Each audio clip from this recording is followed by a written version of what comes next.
Hello guys, నా పేరు Maitra Venkata. My channel ప్రకారం మన ఛానల్ సబ్స్క్రైబ్ చేసుకోకపోతే ఇప్పుడే సబ్స్క్రైబ్ చేసుకోండి. పక్కన బెల్ ఐకాన్ ఆల్లో పెట్టుకోండి. నా ఫర్దర్ వీడియోస్ మిస్ అవ్వకుండా చూడొచ్చు. చాలా మంది చూస్తున్నారు కానీ సబ్స్క్రైబ్ చేసుకోవట్లేదు. So please try to subscribe, click the bell icon also. So ఈ ఎపిసోడ్ చూసిన తర్వాత ఓవరాల్గా నాకు ఒకటే అర్థమైంది. అదేంటంటే సోనియాని ఎంత వీలైతే అంత మంచి చేసి, మంచిగా పోర్ట్రే చేసి, మంచిదానిలాగా మనల్ని నమ్మించి, అఫ్కోర్స్ నట్టేయటం ముంచి మళ్ళీ మళ్ళీ ముంచడానికి మనల్ని. సో చాలా గట్టిగా ట్రై చేశారు పాపం బిగ్ బాస్ టీమ్. దానికి సోనియా వంతు సహకారమే దొరకలేదు అలాగే అనిపించింది నాకైతే మాత్రం. అంటే పాపం స్టార్టింగ్లోనే సోనియాకి సంబంధించిన ఫుటేజ్ వేసి, ఇది ఆదివారం రోజు సోనియాకి సంబంధించిన ఫుటేజ్ వేసి, సోనియాని లేపి, సోనియా ఎమోషనల్ అవ్వడాన్ని చూపించి, ఆవిడ ఏదైనా మాట్లాడితే విందాము, తరిద్దాము, తనివి తీరా అని చెప్పి నాగార్జున గారు అనుకొని, అంటే నాగార్జున గారు తప్పేం లేదులేండి, నాగార్జున గారు తప్పేమీ లేదు, కానీ తప్పంతా బీబీ టీమ్దే. పాపం ఆయన మాత్రం ఏడ్ చేస్తారు, చెవులు ఏడ్ చెప్తే అదే చెప్పాలి. ఆయన షోలు చూడాలా పాడా. సో ఆయన జలగ చూడరు కాబట్టి ఇంకా బీబీ టీము అట్లా చేస్తుంది. సో సోనియాని మళ్ళీ రీఎంట్రీ ఉంది కదా, నేను మీకు ఆల్రెడీ చెప్పా 8వ వారం సోనియాది రీఎంట్రీ ఉందని చెప్పి. సో ఆ రీఎంట్రీ కోసం అని చెప్పి ఇట్లాగా సాఫ్ట్ కార్నర్తో మళ్ళీ తిరిగి తీసుకురప్పించాలి అనే ప్రయత్నంలో భాగమే ఈరోజు ఎపిసోడ్ అనిపించింది నాకైతే మాత్రం. సో మీరు ఎక్కడైనా చూడండి, మొత్తం ఎపిసోడ్ అంతా చూడండి. స్టార్టింగ్లో ఆవిడ్ని ఆవిడకి సంబంధించిన కొంత ఫుటేజ్ చేశారు. అంటే ఆవిడ మళ్ళీ చెప్పింది నిఖిల్తో, మళ్ళీ అదే టెలికాస్ట్ చేశారు. ఆల్రెడీ చెప్పింది కదా, ఎన్నిసార్లు అదే పెట్టి టెలికాస్ట్ చేస్తారు నాకు అర్థం కావట్లేదు. సో చేశారు. తను నాగార్జున గారితో నుంచోబెట్టించారు. తను మాట్లాడలే.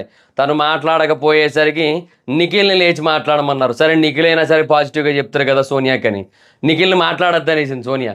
అమ్మ బాబా ఈ ప్లాన్ కూడా బిస్కెట్ అయింది, ఇప్పుడు ఎట్లాగా అని ఆలోచించి తనను ఇంకొన్ని పేర్లు చెప్పంటే తను యష్మి పేరు ఏదో చెప్పింది. అంటే యష్మి ఈ మధ్య కొంచెం అర్థం చేసుకుంటాడు, సేమ్ ప్లాన్లో పోయింది కదా. ఆదిత్య గారు చెప్పారు కదా, సో కొంచెం ఆదిత్య గారు ఎవరో చెప్పారు. సో అంటే ఇంకా ప్రాబ్లమ్స్ అన్నీ కూడా పోయి ఫ్రెండ్స్ అవుతారు ఇద్దరు, ఆ టీంలోకి వెళ్ళారు కదా అన్నట్టుగా ఆయన చెప్పారు ఆదిత్య గారి. సో అట్లా మేబీ అది నిజంగా జరిగినట్టు ఉంది. సో కొంచెం అర్థం చేసుకోవడం, కొంచెం ఆ లైట్ ఫ్రెండ్షిప్ అనేది ఏదో లైట్గా క్రియేట్ అయినట్టు ఉంది. సో సంహౌ అందువల్ల ఏంటంటే యష్మి కొంచెం అర్థం చేసుకుంటుందని చెప్పి యష్మి పేరు చెప్పింది. సో యష్మిని నుంచో పెట్టారు. సో ఎవరి వల్ల అయితే ఈ గొడవ అంతా కూడా స్టార్ట్ అయిందో ఆ పర్సన్నే నుంచోబెట్టి, ఆ పర్సన్తోనే ఆవిడ ఇంటెన్షన్ అది కాదని చెప్పి చెప్పించినట్టయితే సోనియా మీద ఎక్కడ లేని విపరీతమైన వల్లమాలిన ప్రేమ మన ప్రేక్షక సహోదరులందరికీ, సహోదరులందరికీ కూడా వచ్చేస్తుంది అనుకొని వాళ్ళు అట్లా చెప్పించడం జరిగినది. ఆహా ఎంత విధి వైపరీత్యము, ఏమి చేసితిరి ఎంత అద్భుతంగా నాటకమును ప్రదర్శించితిరి మా కళ్ళ ముందరే.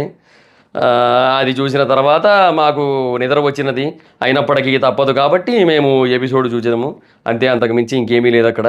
సో అది పరిస్థితి అనమాట. అన్నీ చెప్తున్నాను కదబ్బా, ఏందో మొత్తము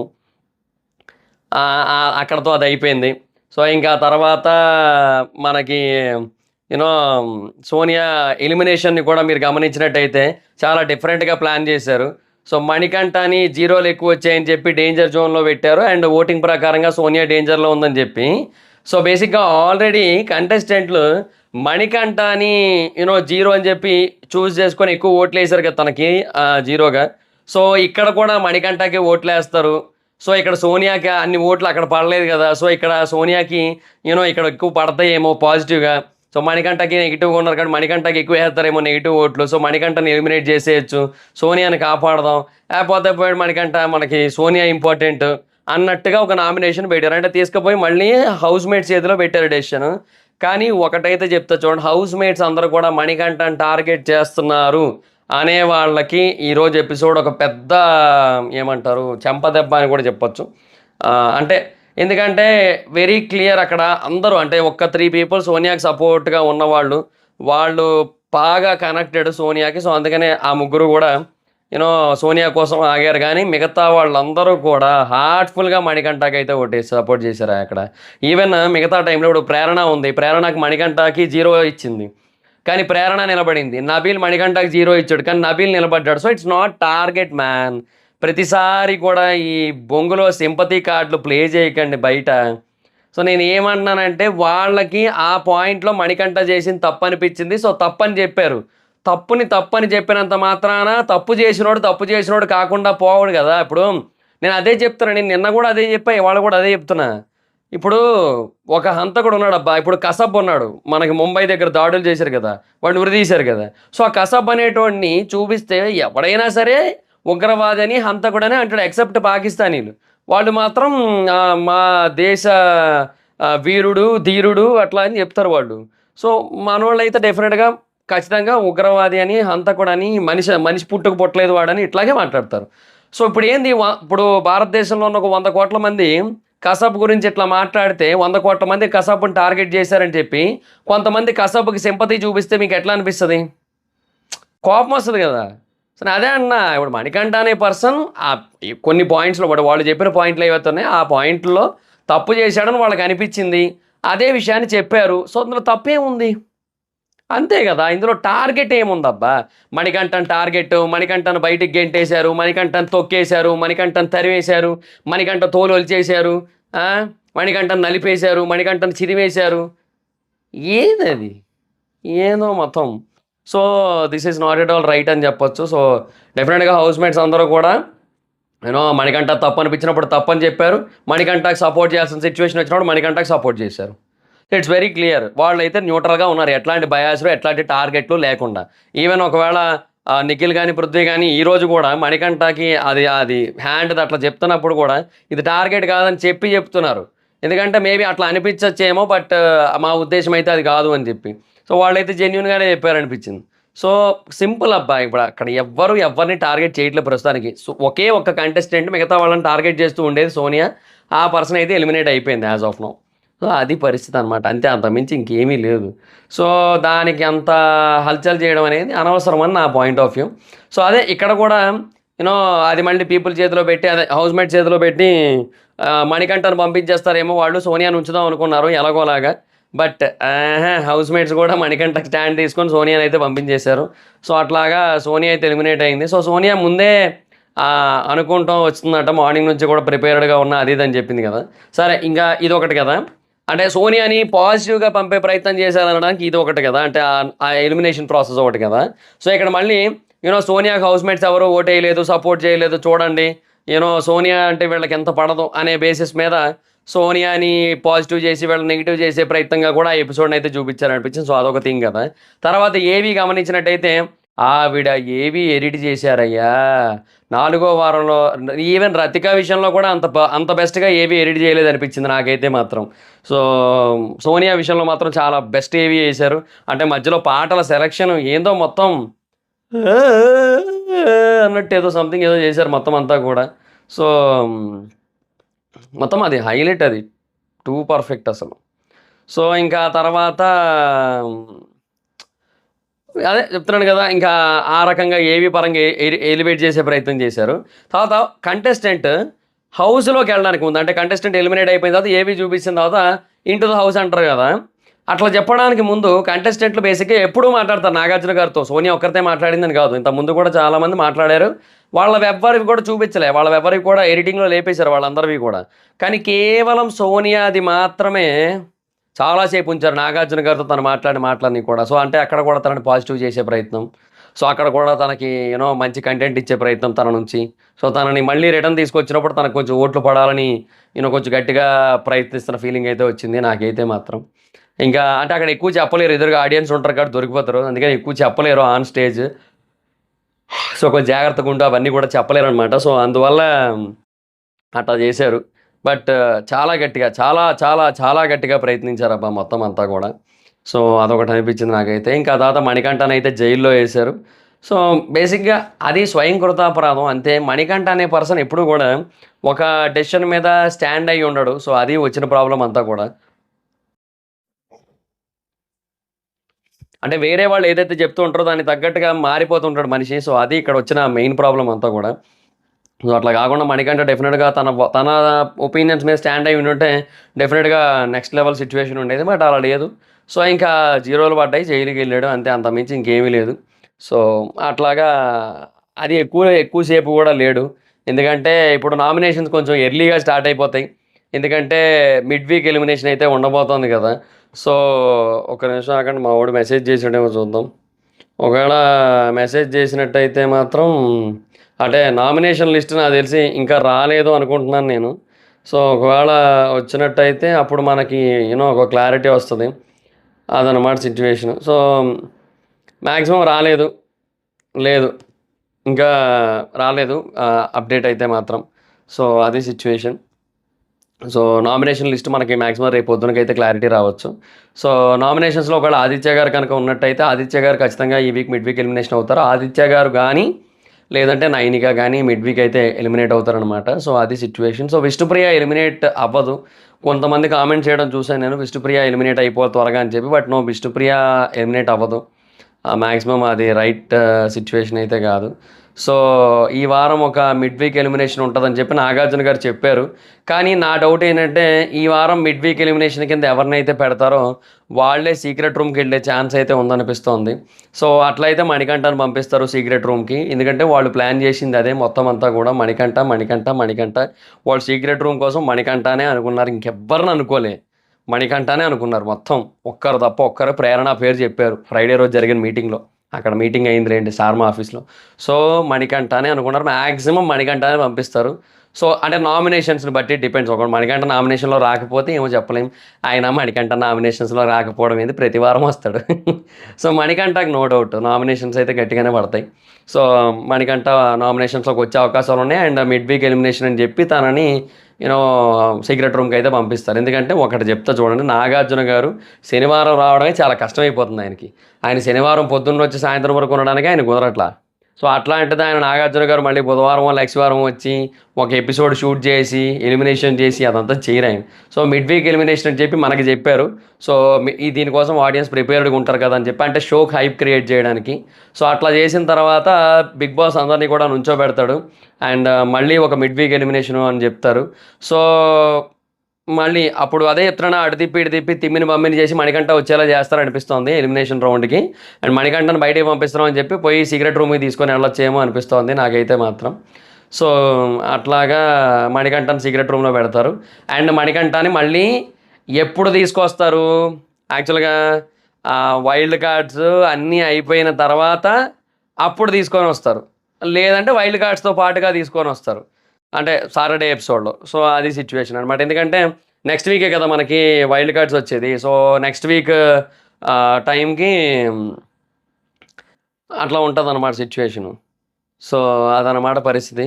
సో ఆ వైల్డ్ కార్డ్స్ అవన్నీ కూడా కొంచెం గ్రాండియర్గానే ప్లాన్ చేస్తున్నారు. సో ఒక 8 మంది వస్తారు, 8 మంది వైల్డ్ కార్డ్ పీపుల్ వస్తారు. సో మొత్తంగా 9 మంది అన్నారు కదా, ఆ 9వ ఇంకెవడో కాదు, మ్యాక్సిమం మణికంఠనే. అంతే నిజం. 9 మందిని పంపిస్తారు కదా లోపలికి లెక్క ప్రకారం. సో వాళ్ళు 9 మంది కోసం వెయిట్ చేస్తారు కదా. 8 మంది లోపలికి వెళ్ళిపోయిన తర్వాత 9వ వాడిగా మణికంఠ మ్యాక్సిమం మళ్ళీ లోపలికి వెళ్ళిపోతారు. మణికంఠాన్ని కాకపోయినా ఎవరైతే సీక్రెట్ రూమ్లో ఉంటారో వాళ్ళే ఆ 9వ కంటెస్టెంట్ కింద లోపలికి వెళ్తారు. సో 8 మంది మాత్రమే బడ్డీస్గా లోపలికి వెళ్తారు. సో అది సిచ్యువేషన్ అనమాట. So this is my exact analysis. Guess అని కూడా నేను చెప్పట్లే, అనాలిసిస్. ఎందుకంటే మ్యాక్సిమం ఇలాగే జరుగుతుంది. సో చూస్తూ ఉండండి బిగ్ బాస్, మీకే ఒక క్లారిటీ అయితే వస్తుంది. సో అది సిచ్యువేషన్ అనమాట. అండ్ ఇంకా నామినేషన్స్ ప్రోమో కానీ చూసుకున్నట్టయితే ప్రోమో అయితే అంత ఫైర్ ఏం అనిపించలేదు ప్రస్తుతానికి. But Manikanta and Yashmi nominations టైంలో మణికంఠ స్మైల్ ఏదైతే ఉందో అది కొంచెం నవ్వొచ్చింది. అంటే ఫన్నీగా అనిపించింది, అట్ ద సేమ్ టైం కొంచెం ఏదో రకంగా అనిపించింది. ఎందుకు నవ్వుతుండే అనిపించింది. కాకపోతే మిర్రర్లో చూస్తే ప్రేరణ కూడా నవ్వుతుంది. సో ఏదో ఫన్నీ కన్వర్జేషన్ జరుగుతుందేమో వాళ్ళిద్దరి మధ్య అనిపించింది నాకైతే. సో లెట్స్ సీ వాళ్ళిద్దరు నామినేషన్ ఎట్లా ఉంటుందో. అంత సీరియస్గా అయితే ఏముండదు. సో సింపుల్గానే వెళ్ళిపోతుంది. ఇక్కడ ఈ సీజన్ ఎక్కడ బిస్కెట్ అవుతుందో తెలుసా, బేసిక్గా నామినేషన్స్ టైంలో ఒకరి మీద ఒకరు ఫ్రస్ట్రేట్ అవ్వాలి. అట్లా కాకుండా నా పాయింట్ నేను చెప్పేటప్పుడు నువ్వు సైలెంట్ ఉండు, నీ పాయింట్ చెప్పేటప్పుడు నేను సైలెంట్ ఉంటా. సో ఇక్కడ దెబ్బ అయిపోతుంది ఈ సీజన్ అని నాకు అనిపిస్తుంది. సో అట్లా కాకుండా నామినేషన్స్లో ఒకరి మీదకి ఒకరు ఎక్కి తొక్కేసుకోవాలి. అట్లా ఉంటే కొంచెం ఫైర్ ఉంటుంది, అప్పుడే బాగుండే ఛాన్స్ అయితే ఉంది. కానీ లేదంటే కొంచెం కష్టమనే చెప్పాలి. సో అదొకటి అయితే ఉంది. సో నామినేషన్ ప్రోమోలో. అండ్ ఈరోజు ఎపిసోడ్ కోసం చూసుకున్నట్టయితే వీళ్ళకి రెమ్యునరేషన్ అయితే ఇచ్చారు కదా. సో మొత్తంగా 15 లక్షలు అయింది. అంటే ఇప్పుడు ఈ టాస్క్ రెమ్యునరేషన్ 40,000 అన్నారు. సో 40,000 కలిపి మొత్తంగా 15 లక్షలు చేశారు. సో 4 వారాలకి 15 లక్షలు అయితే ఉంది. సో ఆ ప్రకారంగా ఒక 55-60 దాకా వచ్చే ఛాన్స్ అయితే ఉందా, ఎంత ఉంది దగ్గరగా ఆల్మోస్ట్ అంతే ఉన్నట్టుంది కదా. అంటే 4 వీక్స్కి 15 lakhs అంటే 15 lakhs డివైడెడ్ బై 4 ఇంటూ 15 56,25,000 చూపిస్తుంది. సో అంటే యాజ్ ఆఫ్ నో ఇంతవరకు గెలుచుకునే అవకాశం ఉంది వాళ్ళకి. బట్ అటు తిప్పి ఇటు తిప్పి నేను చెప్తున్నాను కదా 50 లక్షలే చేస్తారు. లాస్ట్‌కి 48 లక్షలో 49 లక్షలో మిగులుతుంది. సో ఆ 1,50,000 ఎంతైతే బ్యాలెన్స్ ఉందో ఆ బ్యాలెన్స్ మొత్తాన్ని కూడా మీరు కష్టపడిన దానికి నేను మీకు ఇస్తున్న గిఫ్ట్ అని చెప్పి మొత్తంగా 50 లక్షలు చేసేసి ఇదిగో బిగ్ బాస్ ప్రైజ్ మనీ 50 లక్షలు ఇదంతా మీరు సంపాదించుకున్నదే ఎంజాయ్ చేసుకోండి అని చెప్పి చెప్తారనమాట. అంటే గెలిచిన వాడికి ఇస్తారు. సో అట్లాగా ఉంటుంది నా గెస్ అయితే. అంతకంటే ఎక్కువ ఇవ్వరు అబ్బాయి. 50 లక్షలే ఎక్కువ. అంతకు మించి ఇవ్వరు వాళ్ళు. అది ఇంకా అంతకు మించి ఎక్కువ ఇస్తారనుకుంటే అది మన భ్రమ అంతే. అంతకు మించి ఇంకేయట్లేదు. సో అది గైస్ సిట్యుయేషన్. సో ఇంకా మీకేమనిపించింది ఈరోజు ఎపిసోడ్? ఇంకేమైనా ఉన్నాయా మెయిన్ పాయింట్స్ ఈరోజు ఎపిసోడ్‌లోవి? సో ఇంక నేను ఈరోజు ఏమి చూడలేదు. నేను చూసారు అసలు ఫోన్ కాసే చూడలే. ఆ ఎపిసోడ్ చూసి అది గుర్తుపెట్టుకొని దానికి తగ్గట్టుగా చెప్పేశాను నేను. సో అదేదో ట్యూన్ పట్టు, గెస్ కొట్టు టాస్క్ ఇచ్చారు. అదే ఓకే. అదేదో ఆడారు మొత్తం. అండ్ చిట్టీలో వర్డ్స్ ఇదొక్కటి మాట్లాడుకుందాం కొంచెం. ప్రేరణ సోనియాకి టాక్సిక్ ఇచ్చింది. రైటే. నైనిక లౌడ్ స్పీకర్ విష్ణుకి ఇచ్చింది. No doubt. Sita victim card మణికంఠకి ఇచ్చింది. ఓకే అది రైటే. ఉంగరాల జుట్టువాడు అని చెప్పి నాగార్జున గారు అన్నారు అక్కడ. సో అక్కడ నాకు కొంచెం నవ్వు వచ్చింది నాకు. ఎందుకు నవ్వు వచ్చిందంటే ఇప్పుడు అది విగ్గు. అది మనకు అందరికీ తెలుసు. సో ఉంగరాల విగ్గువాడు అని పాడిన ఒక అర్థం ఉంది. రెండోది సరే ఇప్పుడు నేనేమంటే విగ్గు పెట్టుకోవడం తప్పని నేను అన్నాను. ఇప్పుడు మణికంఠ అనే కాదు, ఇప్పుడు అట్ ప్రజెంట్ ఇండియాలో మెన్స్కి అందరికీ కూడా హెయిర్ అనేది చాలా త్వరగా ఫాలో అయిపోతుంది. డెఫినెట్గా సెలబ్రిటీ స్టేటస్లో ఉన్నప్పుడు అట్లాంటి ఒక షోకి వెళ్తున్నప్పుడు డెఫినెట్లీ విగ్గు పెట్టుకోవడం తప్పేం లేదు. అండ్ బయట కూడా విగ్గు పెట్టుకొని తిరగడంలో అసలు ఏ తప్పు లేదు. కాకపోతే ఏంటి అంటే ఇప్పుడు విగ్గు పెట్టుకున్న ఒక పర్సన్ అది విగ్ అని అందరికీ తెలుసు కూడా. అట్లాంటి పర్సన్ జుట్టు స్టైల్ కోసం ఎప్రిషియేషన్లు ప్రైజింగ్లు ఉండకూడదు. అది కొంచెం కామెడీగా అనిపించింది నాకు. ఉంగరాల జుట్టువాడు అంటే ఇదేంది అది ఒడ్డు పొడుగున్నవాడని కూడా పాడాల్సింది. జనాలు నవ్వుతారు ఇంకా నిజంగా పూర్తి స్థాయిలో నవ్వేటోళ్ళు. నేను దీనికి కూడా నవ్వాను. ఇంకా అది కానీ పాడితే ఇంకా గట్టిగా నవ్వేటోళ్ళు. ఏందో మొత్తానికి అదొకటి అనిపించింది నాకు. సో ఆదిత్య ఏమో నెగిటివ్. సో మణికంఠకి ఇచ్చాడు. ఇంకా నబీల్ ఏమో సేఫ్ ప్లేయర్ నిఖిల్కి ఇచ్చాడు. రైటే, రెండు రైటే. ఇంకా తర్వాత పృథ్వీ మ్యానిపులేటివ్ అని చెప్పి మణికి ఇచ్చాడు. టార్గెట్ కాదని చెప్పి మరీ ఇచ్చాడు. రైటే. మ్యానిపులేటివ్ బేసిక్గా సోనియాకి ఇవ్వాలి యాక్చువల్గా. కాకపోతే ఇంకా ఇవ్వలేడు కాబట్టి ఇవ్వట్లేదు అంతే. యష్మి అటెన్షన్ సీకర్ పృథ్వీకి ఇచ్చింది. ఇది మణికంఠకి సెట్ అవుతుంది అనిపించింది. బట్ తను చెప్పింది అమ్మాయిల పాయింట్ ఆఫ్ వ్యూలో కాబట్టి రైటే. సో నిఖిల్ నెక్స్ట్ ఎయిమ్లెస్ అది వద్దని చెప్పి ఇంకోటి తీసుకున్నాడు. అందుకే సేఫ్ ప్లేయర్ అన్నారు. తర్వాత ఫేక్ వచ్చింది, ఎయిమ్లెస్ తీసుకుంటా అన్నాడు. సో అది మళ్ళీ మణికంఠకి ఇచ్చాడు. నన్ను అడిగితే ఇది ఆదిత్య గారికి ఇస్తే బెటర్. ఆయన ఎయిమ్లెస్, ఇదైతే రాంగ్. మణికంఠ ఎయిమ్లెస్ అయితే కాదు. డెఫినెట్గా Manikanta had some aims. So Vishnupriya చెప్పింది కదా ఎయిమ్స్ ఉన్నాయని. సో అందులో no doubt at all. So రైటే. అండ్ విష్ణుప్రియ చెప్పింది కరెక్టే. అండ్ మణికంఠలో ఎయిమ్స్ ఉన్నాయి. So aimless is Aditya garu. యాక్చువల్గా ఒక ఫస్ట్ వీక్ 2 వీకుల్లో ఆయనకి చాలా ఎయిమ్స్ ఉన్నాయి కానీ అనిపించింది. కానీ తర్వాత అయితే దొబ్బినాయి మొత్తం. మణికంఠ బయాసురని నిఖిల్కి ఇచ్చాడు. కరెక్ట్గా చెప్పాడు. తర్వాత విష్ణు ఇమ్మెచ్యూర్ అని చెప్పి సెల్ఫ్ అందే తర్వాత నైనికాకి ఇచ్చింది. ఇది కూడా రైటే. సోనియా సెల్ఫిష్ విష్ణుకి ఇచ్చింది. సో ఇంకా ప్రేరణ అని సేవ్ చేశారు. ఇంకా తర్వాత లాస్ట్ అండ్ ఫైనల్గా సోనియా అండ్ ఆదిత్య ఉన్నారు. అండ్ యాక్షన్ రూమ్కి అయితే వెళ్ళారు. ఆదిత్య సేఫ్ అయిపోయాడు. సో వాళ్ళ డెసిషన్ హౌస్ మేట్కి అప్పచెప్తే ఇంకా మణికంఠన్ మీరు తీరో అన్నారు. తనేమో ఆడియన్స్ ఓటింగ్లో లీస్ట్లో ఉంది. సో మీరు డిసైడ్ చేయాలని చెప్తే వాళ్ళు మీరు చేసినట్టు వాళ్ళకి తెలియదా, మీరు చెప్పాల్సిన అవసరం లేదని కూడా అన్నారు. మీ ఇష్టం అన్నట్టు వదిలేశారు. సో 6 నుంచి ఉన్నారు, మిగతా 3 తప్ప. సో అట్లాగా తనైతే ఎలిమినేట్ అయిపోయింది. మణికంఠ ఆడియన్స్కి థ్యాంక్స్ చెప్పాడు. సో ఇదంతా గుడ్. ఏదో అలా వెళ్ళిపోయింది అంతే. సో నిఖిల్ పృథ్వీ కొంచెం ఎమోషనల్ అయ్యారు. సో ఇంకా తర్వాత అట్లా అయింది మొత్తం అంతా. సో వీళ్ళకి కొన్ని డెడికేట్ చేసింది. పులిహార విష్ణు రైటే. కాకరకాయ వేపుడు సీత రాంగ్. ఆవకాయ ప్రేరణ రైటే. నబీల్ రొట్టె అంటే యూ డోంట్ డిజర్వ్స్ దట్ రొట్టె. బట్ ఆవిడ చెప్పిన సెన్స్ బాగానే ఉంది. పైకి హార్డ్ ఉంటాడు లోపల సాఫ్ట్ అని చెప్పి. స్వీట్ పాయసం పృథ్వీ నిజంగా మంచోడే.